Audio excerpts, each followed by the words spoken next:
वफाकी वज़ीर ख़ज़ाना मोहम्मद औरंगज़ेब ने ताजरों पर वाज़ेह कर दिया कि होल सेल और रिटेल सेक्टर को हर सूरत टैक्स नेट में आना होगा। छोटे ताजरों को हर मुमकिन सहूलत देंगे। मज़ीद जानते हैं डॉन न्यूज़ के नुमाइंदे ताहिर शिरानी से। जी ताहिर शिरानी, अपडेट कीजिएगा। देखें, वफाकी हुकूमत ने IMF की शराइत पर एक ताजर दो स्कीम मुतारिफ कराई थी। उसके नताइज तो खातिर खा हुकूमत को नहीं मिले, लेकिन हुकूमत ने ये फैसला किया है कि जो रिटेल सेक्टर है और होलसेल सेक्टर है उनको हर सूरत में टैक्स नेट में लाया जाएगा। इस हवाले से वज़ीर ख़ज़ाना मोहम्मद औरंगज़ेब से ताजरों के वफ़द ने मुलाकात की और वज़ीर ख़ज़ाना ने वाज़ेह किया कि होलसेल और रिटेल सेक्टर को हर सूरत में टैक्स नेट में लाया जाएगा। और उन्होंने कहा कि छोटे ताजरों को हर मुमकिन सहूलत दी जाएगी।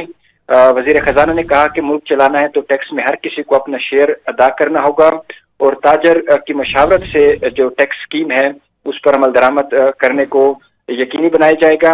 चेयरमैन सुप्रीम कौंसिल पाकिस्तान अंजुमन ताजरान नई मीर ने इस मौके पर कहा कि टैक्स चोरी की रोकथाम के लिए FBI एक डाटा का तज्जिया कर रहा है और FBI आर्टिफिशियल इंटेलिजेंस की मदद ले रहा है और ताजर नुमाइंदों ने वज़ीर ख़ज़ाना को यकीन दहानी कराई कि रियासत से मुकम्मल तावन करने की सूरत मुकम्मल तावन किया जाएगा और ताजर जो है वो हुकूमत के साथ ताजर दो स्कीम पर अमल दरामद के लिए मुकम्मल तौर पर तावन करेंगे। जी ताहिर शिरानी अपडेट कर रहे थे, बहुत शुक्रिया आपका।